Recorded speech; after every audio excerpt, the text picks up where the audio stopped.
Heal Yourself with Sarah Dawkins, episode 46, with Roman Shapoval and Bohdanna Diduch. Growing up, Roman saw his fair share of chronic illness and chronically ill relationships. Eventually, he was able to help most of his loved ones once he'd learned to ask the right questions and commit to his own values of health. Roman and Bohdanna share a strong bond because they transcended struggles together. On their honeymoon, she emotionally collapsed and burnt out. Roman had just moved from the US to be with Bohdanna in Canada, and his only support system was faith in his gifts and a vision of what was possible. Seeing the pandemic as a sign from the universe, Roman decided to launch heart first into his coaching business and has made an impact on those around him by committing to his purpose in life, to heal. Welcome, Roman and Bohdanna. Thank you. Thank you. So, Roman, if we start with you and then I'll introduce Bohdanna after, would you like to share with us what it was that you've healed and how you healed it? Yeah. So thank you, Sarah. Well, growing up as a child, not to give a huge life story, but I always seen the world a little differently, and I always had a feeling that I was on this planet for a reason, and had that instinctive intuition I remember since I was 8 years old. But seeing what a lot of my family members went through, my mother who passed away from cancer, also my grandmother from cancer, I saw firsthand as a young teenager, even back then, how the modern medical establishment treated people, what things were working, what things weren't. And I learned very early on to ask questions. And so fast forward a little bit in my 20s, I kind of forgot about all that. I repressed all those emotions and, turned to drugs and alcohol as a way to numb all of those past hurts. And it wasn't until I was 30 that I really, things kind of caught up with me. And I had that kind of that early midlife crisis. But I decided to deal with the crisis by really examining my life. And it was thanks to a girlfriend I was with at the time who she was going through a depression. She had a major back surgery, and she actually supported me in going out to a healing center out in New Mexico. And I saved up the money. I got a loan. I did what I needed to do, and I sought professional treatment. And I was there for about a month, and then after that, I traveled for another close to a month, and that really, even though that was about 12 years ago now, that really changed my life because I saw things from a different perspective, from fresh eyes and a fresh mind and heart, which was I really needed. Um, so that was, like I said, about 12 years ago, 2012, 2011, sorry. And since then, um, I was able to really heal because I learned that being a lot of the wounds, psychological wounds that I had as a child, dealt with abandonment. And I felt like I wasn't being supported, things like this. I didn't have a father. I just had a mom that, she did the best she could. And so I learned that the way I dealt with that abandonment was by really committing to myself. So I used that as that psychological antidote, if you will, in my journey, because I found that, well, everybody has a decision to leave you. You can't control that, but what you can control is that you can't leave yourself. You can if you want, but but it's your choice. So so then fast forward a little bit more. We got married, and eventually I saw some of the same patterns emerge in my life and in relationships, and I learned that you can use relationships as a crutch, or you can use them as a tool to see yourself as that image in the other person and to heal yourself by using the relationship as a like as leverage, kind of, right, as a tool.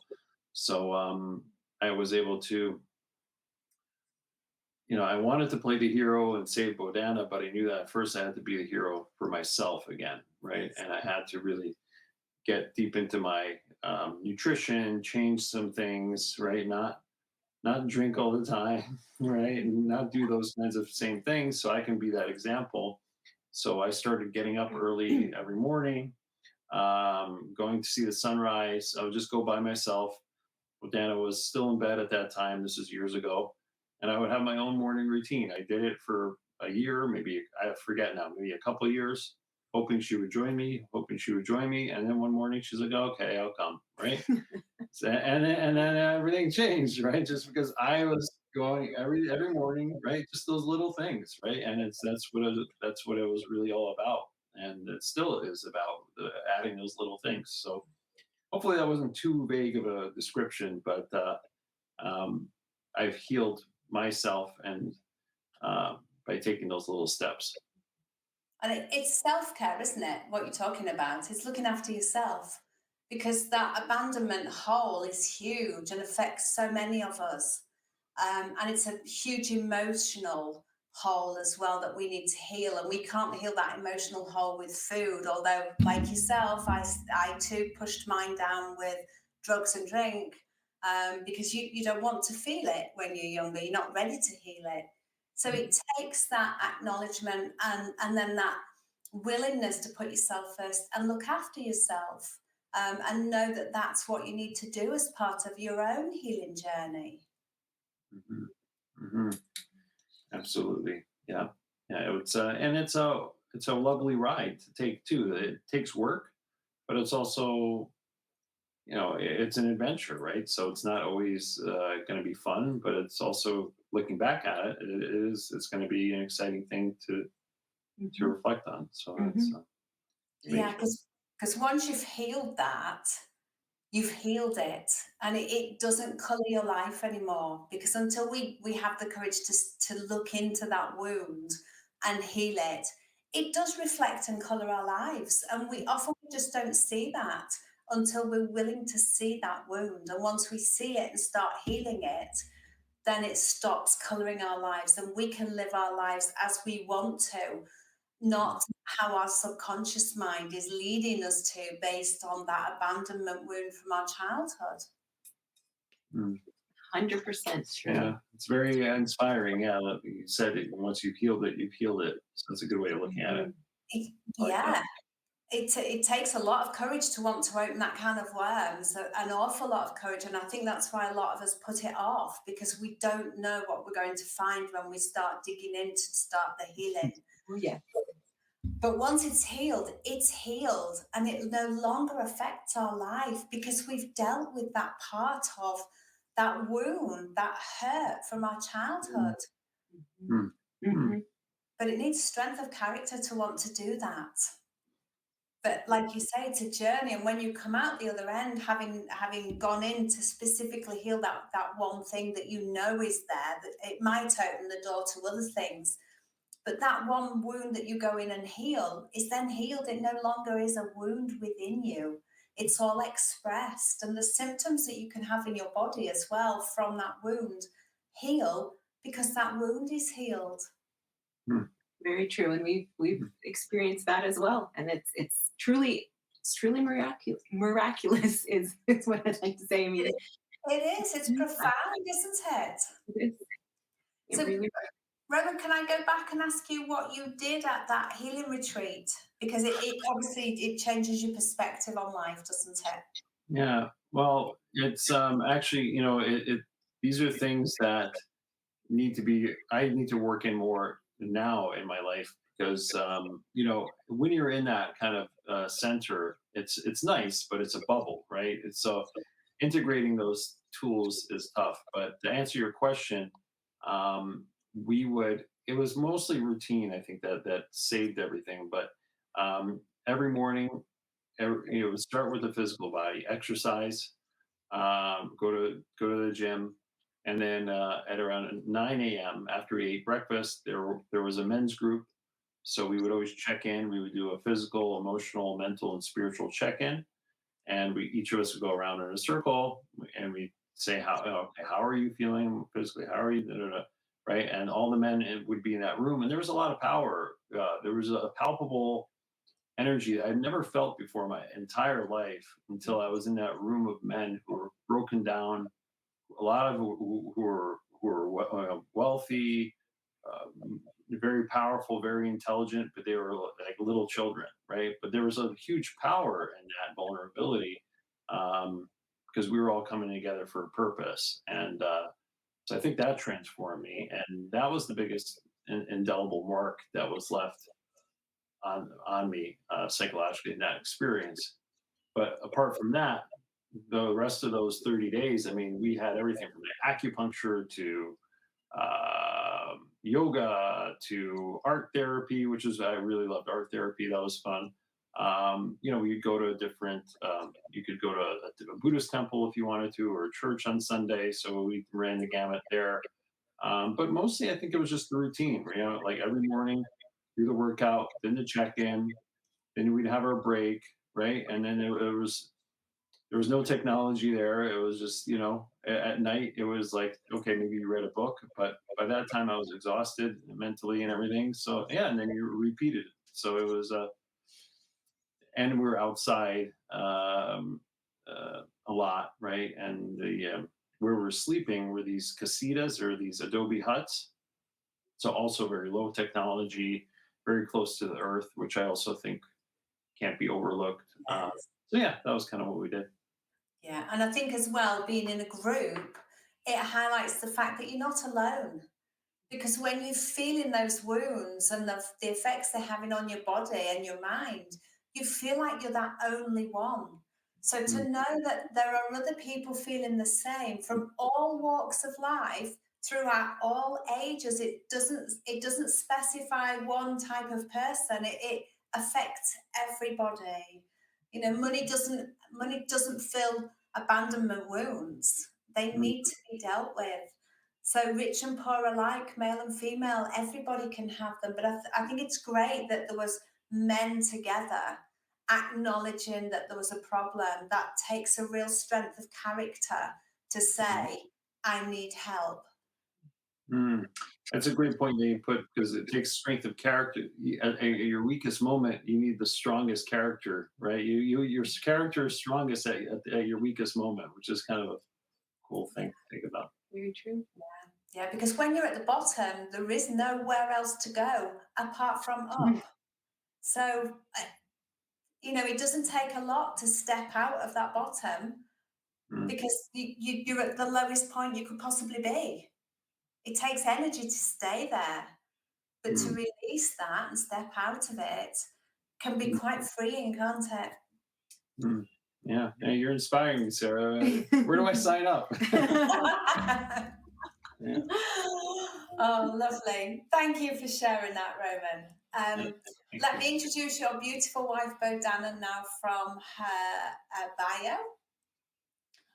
So, Bohdanna Diduch was 36 when she burnt herself out due to years of neglecting herself physically, mentally, and emotionally due to perfectionism, people pleasing, and anxiety and depression. All through her state of burnout, she felt overwhelmed, defeated, and lost. There was still a spark of something within her that refused to be extinguished. Embarking on an adventure to uncover the indelible treasures of holistic wellness, she focused on sleep, nutrition, movement, and she dug deep into her mindset, changing her life forever. She realized that we always have a choice in the direction of our life's path. No matter how stuck we may feel now, we have the power to change our life. So, Bohdanna, it's a pleasure to see you too with Roman. Thank you Thank you. for joining me. Oh, it's our pleasure. It truly is. Thank you. Thank you. It's always great to see you. And likewise, it's been a while. Yes. So, Bohdanna, would you like to share with our listeners your story too? Absolutely, I would. And this is a story that at one point in my life I would have been very ashamed to share with others. It was something that I wanted to keep hidden away, which I think many people who have struggled with any kind of challenge, and especially with mental health, uh, it's something that, well, throughout history has been kept down. There's been stigma associated with it, and I myself experienced that too. But the beautiful thing is, like Roman said, with this journey, it really is when you can look back. The beauty of it is that this was what my experience was the greatest gift of my life thus far. Other than, of course, marrying Roman. Package. That's right. Yeah, sickness and health. Yes, indeed, indeed. And because that was a pinnacle where I could have remained as I was on the track that I was, uh, or end up where I am today. So um, it was, it's one of these things that I think many people may be able to identify with, and especially us as women, where we have a lot of pressures put on us in our lives. Not that men don't, but you know, we have different pressures, and I believe that I grew up taking those very much to heart. Again, hindsight is 2020, and it's a Mhm. gift, and that's how we can learn and grow. But at the moment, you have no idea that that's going on, right? So, so in my hindsight, I can explain that and understand that this is how things kind of developed for me. And that, I had a wonderful childhood, very loving parents. But I can see now and understand now that where, for example, if there was conflict or, my father, when he couldn't deal with his emotions, it would be, kind of an explosive anger, and now as an adult, I can understand where that's coming from, where he hasn't been able to deal with his emotions. But as a child, that's where we learn our coping mechanisms, the whole fight, flight, freeze, or fawn. And I understand that I took on that fawning, and which essentially means, not wanting to rock the boat, being the good girl. And it wasn't that, necessarily when my father would be angry at me, it'd be just in general. Um, and again, I think I know myself, I could identify with that because my anger developed that way too at some point. But so I think that's where it kind of all started, and that parent pleasing morphed into people pleasing. Particularly, I can reflect now when it came to male authority figures, whether it was teachers or bosses or whatnot. So that there's that connection, and of course, with that paired my perfectionism. How do you not become a perfectionist if you're trying to always be the good girl, right? And eventually, like I said, these things snowball, creep up on us, and into my late teens. By that time, I was already, I think it was about 19. The anxiety was starting to really build. That kind of high functioning anxiety that a lot of us can take on, have no idea that we're anxious, um, and the depression. All of a sudden, um, I was, I remember constantly this sigh, this deep sigh that was kind of, it's like I starting not to be able to handle things. The overwhelm was coming, um, but kept pushing through. And like you said too, those pressures on us. And of course, I wanted things for myself. It's not necessarily, my parents didn't say you need to be a straight A student. That was never the I wanted it. I fast tracked through my university, my undergraduate, did 4 years and three. You know, um, I wouldn't recommend it to anybody, but that was all part of that persona and that unfortunate unraveling eventually. And so at that point is where I went to see my doctor, and she said, well, your mom has some anxiety, panic attacks, your grandma too. So it's probably hereditary, and depression's going to be the next big thing. It's chemical imbalance. Here's some Paxil, and away you go. And that's where things kind of went for me in my 20s and into my 30s. The root cause was never ever addressed. It was just the band-aid.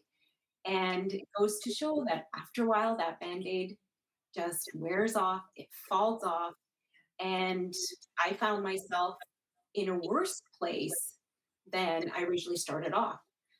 So, fast forwarding through, this is where a lot of, rumination came out, over failures, over mistakes. I mean, I was constantly beating myself up, but of course, completely unaware of it. Mm.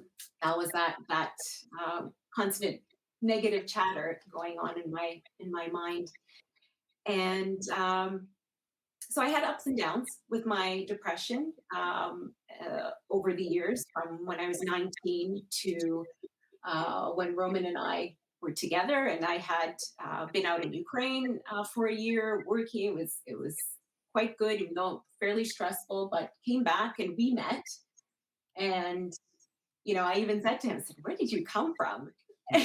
Because I hadn't met a guy like Roman before, and his answer was New Jersey, you know, and everything went from there. But it was the best time in my life, Mhm. Roman's life, I hope too. But after we got married on our honeymoon is where I totally, completely crashed. This was now my rock bottom burnout. And I just, I just couldn't function.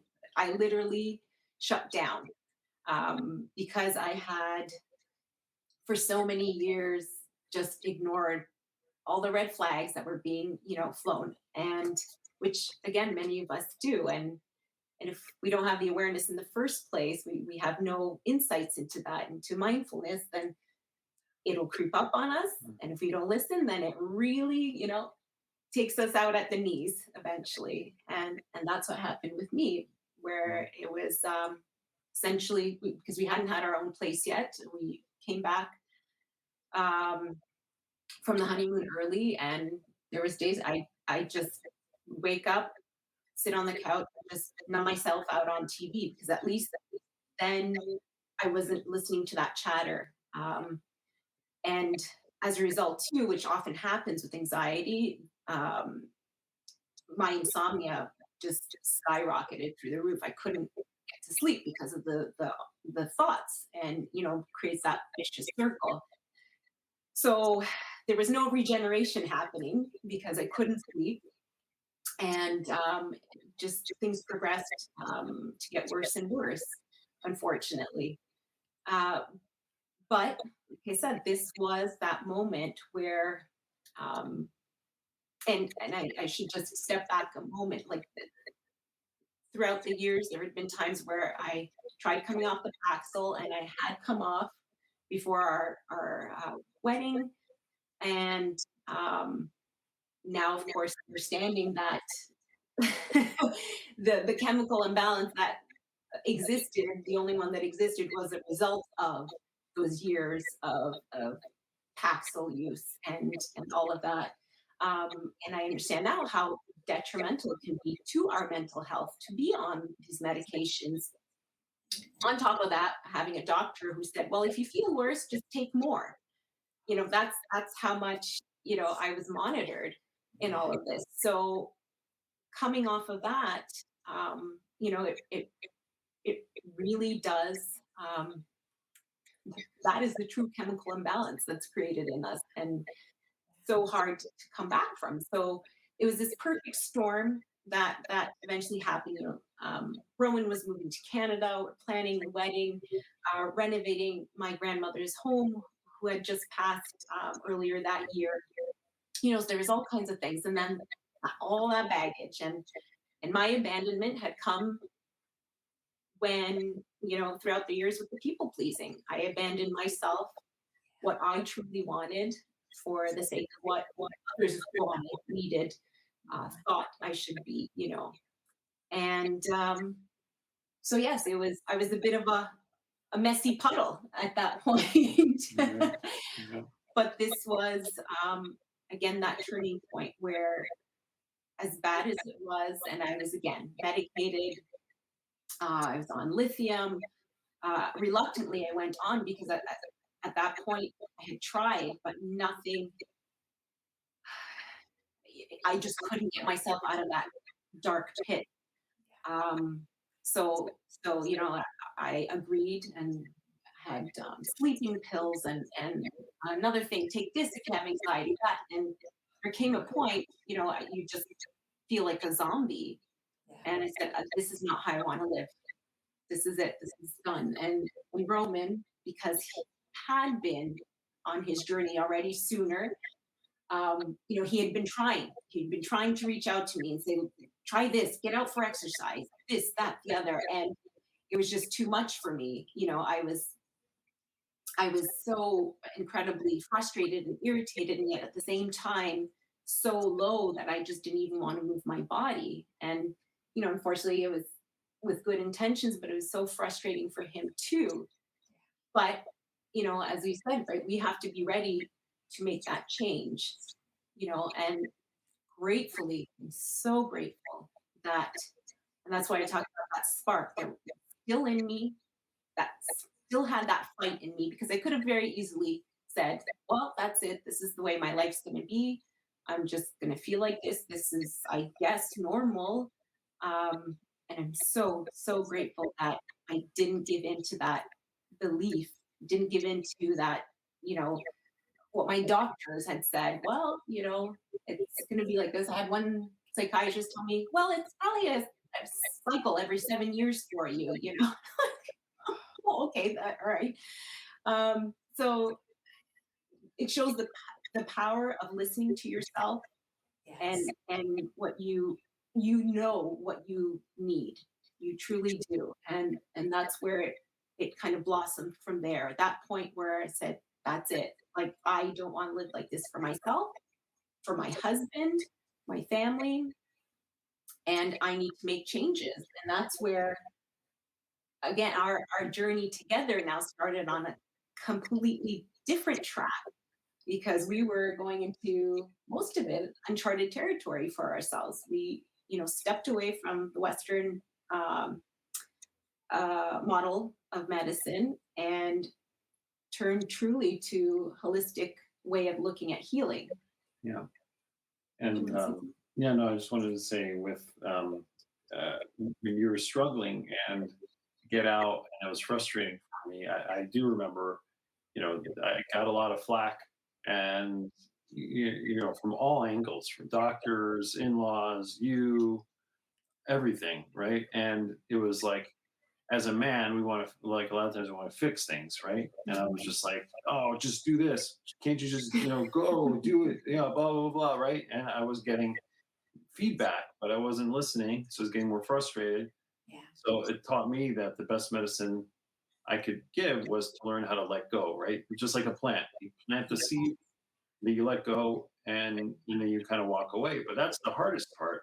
And that's why they pay you the big bucks, like they say, right? Because that's the hardest thing to do, is to walk away and watch that train wreck like happen pretty much, right? And then you're like, okay, maybe somebody will survive, maybe they won't, but there's nothing I can do. I got to just kind of like take cover and then pick up the pieces, right?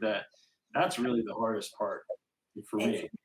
Absolutely, absolutely, and I can relate to that as well, because when I was in that big dark abyss, as I called it in my book, right at that rock bottom, I knew people were reaching out to me, but it just didn't. I couldn't take it on board. It was. I could hear everybody talking, and I could hear what they were saying, trying to help me, but it just didn't, like. It's like it bounced off me. It just didn't sit on me and stay.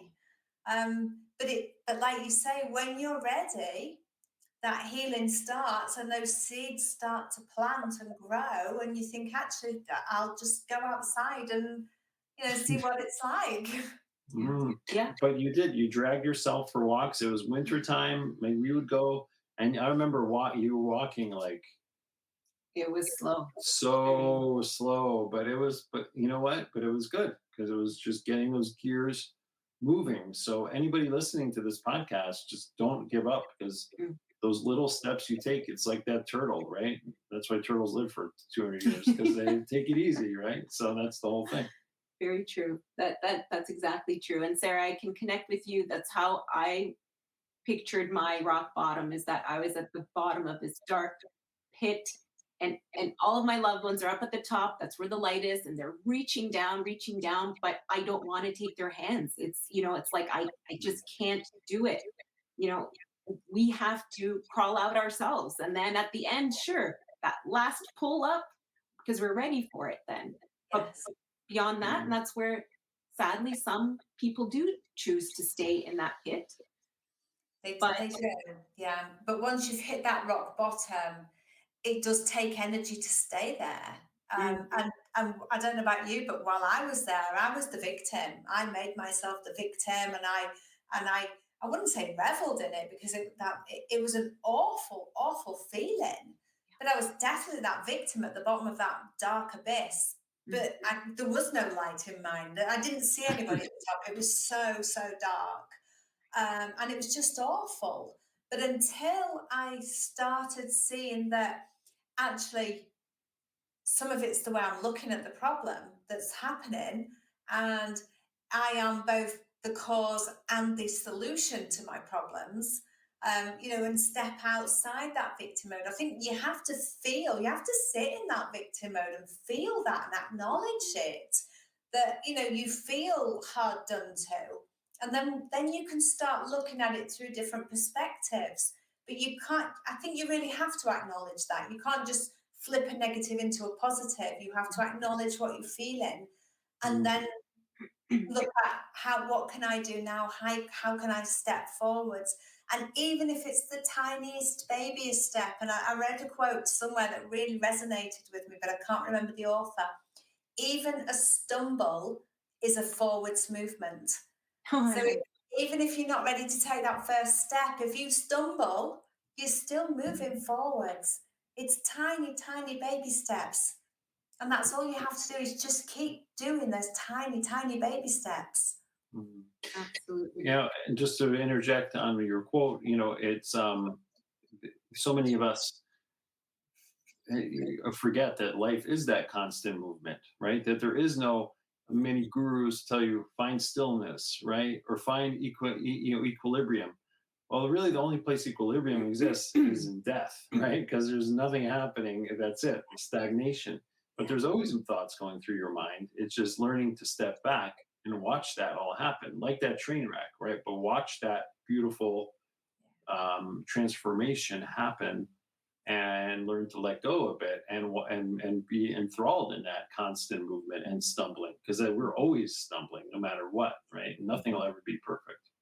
Yeah. And that whole letting go as well it can be so difficult, especially I too was a people pleaser, and had that same abandonment wound. And to be able to let go of trying to please people, and remind yourself you no longer have to please people. It's okay to put yourself forward. I mean, that's like shock therapy. Yes. I'm allowed to put myself first. Yeah. Oh, so true. So very true, Sarah. And I Yeah. wanted to also say to your point about, the victimhood. And I think I never looked at myself as a victim, but then I always bring up this point because it so stands out in my memory, and a pivotal point where, and this is a learned behavior, from my beloved father, who, again, wonderful man, but his default is said to, unfortunately, often the worry, fears, glass half empty. And so when something would happen to me, my response would be, well, of course. And we were at my parents'. It was just Roman and I, and something fell out of my hands, made something, and he says, "Do you realize how often you say, of course?" Because the implication is that, of course, it's happening to me. the universe is out to get me, and it just struck me, thought, my God, I do say that. And what, the implications of those, two words were very, very heavy. And since then, I honestly, I mean, this Mm, is several years ago. I've maybe they've escaped my mouth mm, a few times because it was so profound. And that was a moment where I realized, I'm like, that's acting like a victim. That is living in that suffering state, and I love that mm, notion of that when we understand that life happens for us to learn from, not to us, as if it's Yeah. out to get us, then boy, that's a huge mindset shift. And mm, that was for me mm, big time. mm. And it changes your life as well, doesn't it? Mhm. Because was it Wayne Dyer said, when you change the way you look at things, the way you look at things change. Yes. Yes. And your whole perspective on the world changes instantly from, and I started looking at it, well, instead of seeing this as a catastrophe and being the victim, what's the lesson or what's the blessing? Or are they both within this situation? And the lesson was for me, I needed to change my life. I needed to step out of being that nurse that I'd wanted to be my whole life and saw myself retiring from that, at whatever age we were allowed to retire, to be doing something different, helping people in a different way. And I never ever thought I would make that change because I saw myself as my working life would be as a nurse and that's all I would ever be. But along came this deep, dark depression, and I saw that as my lesson. And now when I look back at it, I see it as my blessing Mm. because now I'm able to help people in a much happier and healthier way to help themselves. Because in the medical model, we put that plaster on for them. We're Mhm. doing that for them. Whereas coaching, they're doing it for themselves. We're just guiding them. So Yes. there is always a lesson, a blessing, or both in every situation. If only we can see it. Mhm. Absolutely. And that's the thing too, though, having awareness is such a great gift because once you learn it, once it you're able to embody it because it doesn't come naturally to many of us, right? Then, like you said, that perspective on life shifts so tremendously that you have more compassion for yourself, for others, what they're going through, to understand. It's really, it's life altering. It It is surely is. life-altering, yeah. And your whole world changes because of it. Yeah, very true. Mm. Very true. So, Bohdanna, could you just elaborate a little bit further on what it was that you did to get yourself off the meds and to change your life around and feel better and heal that depression and anxiety? Yes, yes, absolutely. So this was about, I think it was about 6 years ago, maybe getting on close to 7, when Mm. I hit this rock bottom. And right, 20. Yeah, 7. Yeah, Yeah. 7 years. It's hard to believe it's Yeah. gone by quickly. But as I said, I was at that rock bottom, put on more meds, going through and making that change. And it started by going to see a naturopath, and started with uh, really changing up our nutrition. And not that we ate poorly, we weren't really junk food, processed food addicts. We ate well, but we realized we really needed to bring it up to the next level. So, especially adopting an anti-inflammatory diet. So, no sugars, processed foods, and certain, things like corn, dairy, to really bring down that inflammation. Because of course, we came to understand how much there's a connection between our gut and our mind, right? Huge connection, we understand now, and that a lot of mental health challenges actually stem from an imbalance in our microbiome. And that was Mm. mind blowing. And that alone too, because yeah, I was suffering. One of the things was leaky gut. I would look 5 months pregnant sometimes because of the bloating. It was terrible. So that was one step. Did you want to? That's I thought you looked at the sleep the CBTI first, right? The chronic behavioral therapy for insomnia, because Mm. that you really got into that, the journaling Mm-hmm. and the self-reflection, right? It all starts with that self-reflection. So you were seeing how your sleeping patterns were, because that's what Right. you were suffering from the most. And I could be I wrong, know. but I It think kind of, well, your it's hard, sleep yeah. was, yeah, the main The, kind of driver, because you were right. suffering from that lack of sleep. Mm-hmm. And then it was like, okay, let me see how else I can do this. And then of course, then Right. it's like, well, oh yeah, food affects my sleep too. And then Mm-hmm. But, well, the so timelines, yeah, a lot of it, um, when we talk about taking baby steps, and we were in a way, but also we were taking major steps, because which can also happen, right? When you're at that rock bottom, it's like sometimes you do have to make those big changes. So I think there were a lot of changes happening simultaneously. But yes, mm, I remember my doctor saying, like, we need to get you to sleep. But of course, we know that the sleeping pills were only going to help you fall asleep. They don't give you good, deep, regenerative sleep. And again, the root cause wasn't being addressed. So, but yes, I did do some great coursework, cognitive behavioral therapy for insomnia, which really helped me to understand it. And part of that was journaling. It's a fabulous book by, oh gosh, uh, I have it. Uh, Judith Davidson, I believe. Sink into sleep is what I used, and what you do essentially is you follow your sleeping patterns. There it is. Oh, lovely. There. Thank you.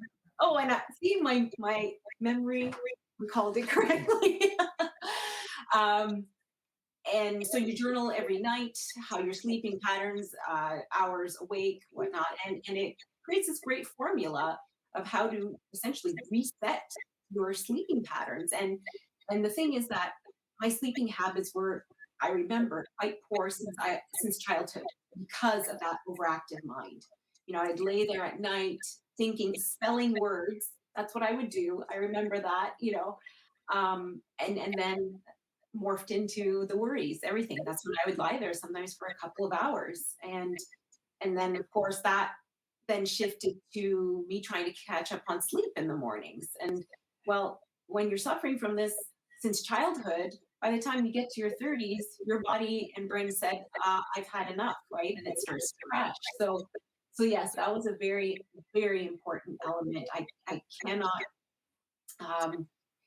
underline it more, how much sleep, and Sarah, I mean, it's one of the most important things in our regeneration. Dumps all the garbage every night, and when we can't do that, then it builds up. So I did that, and amazingly, went from this self-proclaimed night owl, not a morning person, to our alarm is set every morning for 5:15. We don't always pop out of yeah, bed, but we're up early yeah, in the morning. And yeah. That's the good time. That's the or when the magic happens. yeah, yeah, especially the sunrise, right? That was part of it, right? Incorporating that. Um, so, and now in the evening, I have my solid bedtime routine.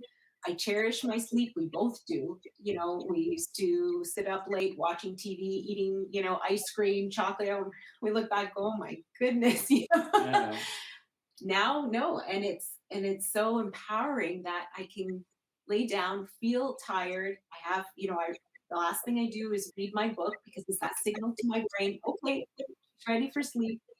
And within minutes, I'm out, you know. So oh, it, it can happen. We Yeah. can change ourselves. Mhm.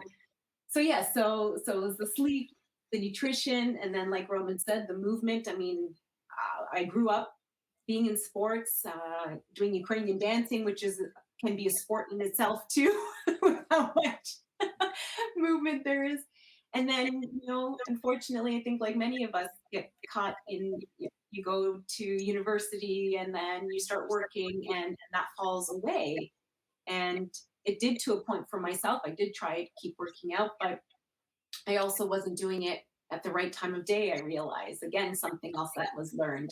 I was doing it after work. Well, for somebody like me with my mind that's constantly going, it just revs up my mind even more, you know? So now we've switched it to morning workouts, and that sets me for the day. And so those are those three pillars. And then, like I said, the mindset, which we touched on, that was something I had never ever considered before until I really had to dig deep into it and reflect and go, wow. And that was the most empowering because, mindset, we need our mindset really influences every single thing we do in our lives. Absolutely. Yeah. Everything. Yeah. So yeah, so that was, I'd say in a nutshell, our excuse me, transition. And on top of that too, which is a big element for us that connects with Roman's work with electromagnetic, is pushing ourselves outside to live more like our ancestors did. We have so much of an indoor culture now under the blue lights, exposed to our devices all the time. And so we get out, see that sunrise, get grounded as often as we can, get out into nature. Get out in the morning too, Yeah. because that's when there's more infrared around, and that's what helps you build antioxidant stores by absorbing more UV light, which isn't all that bad, but all in moderation. So yeah, there's a lot of things we do. Fabulous. Well, thank you so much. And could I ask you, I know you've shared quite a lot of your own healing journeys and tips. And what would you recommend to somebody who wants to start their own healing journey? What's one thing they could do today or first thing tomorrow that would help them, that's helped you? Ladies first. Ladies first. Okay. First thing that pops to mind, again from my experience, is to truly, ask yourself and be honest with yourself. What do you want out of life? Because I believe those answers are always within us, and we have just learned to ignore and push away. And it was that really, it's not the fitness, it's not the organic apple that I'm eating. It's that having that answer of what you want out of life. I don't want to people please anymore. I want to do what I want to do, you know. And if I had continued the other way, I mean, I can't even say where I would be right now, what state I would be physically, mentally, spiritually.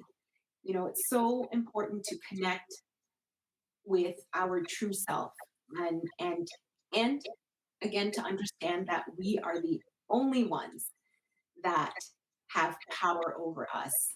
And that's why our motto is, you're more powerful than you know, because it's truly, truly the case. We really forget how powerful we are.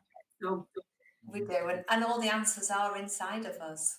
they truly are. They truly And are. I would just, sorry. No, sorry, I just said we just have to tap back into our inner self, our inner wisdom, our higher self, whatever name people want to use, but we need to reconnect with that. Yes. Yes. 100%. And Roman, what would you like to share? Just to add on top of what Bohdanna was saying, ask yourself that question, right? What do you want? But I would say the biggest thing that helped me was getting out into a different environment, right? Going out into nature or going to a different town for the day, right? Walking around.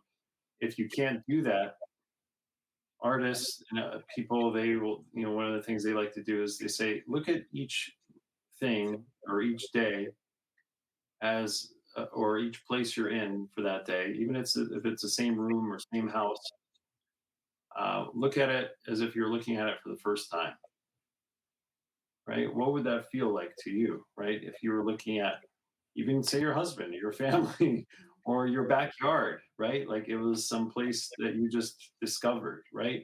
And putting yourself in a different mental environment puts your emotions in a different state, and then eventually puts your physical being in a different state, allowing you to ask those questions like, what do I want? And maybe you won't even know, but that's where all the self-discovery starts. So I would say, focus on the environment. Yeah, and when you do that, it brings you into that now, that present moment, doesn't it? Because you look at it and you look at the details that you might otherwise have missed.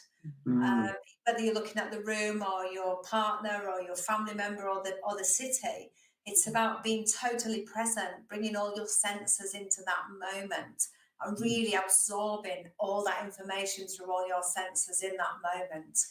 And you're mm, right, it does change your emotions, and it's uplifting. Mhm. mm, Mhm. mm. It certainly is. It certainly Yeah. is. And to that point, we recently really gotten into the work of Dr. Bruce Lipton, who wrote The Biology of Belief. And Yeah, you're familiar with him? absolutely. Oh, love the man. I love watching him. He's so animated when he speaks, but you know, that's what he's all about, right? With the epigenetics, how our environment influences us, and not environment, in the respect of the trees around you. It's everything, your thoughts, Yeah, what you're surrounded with, and yeah, that's and to the point that he says that you know less than 1% of disease actually stems from genetics.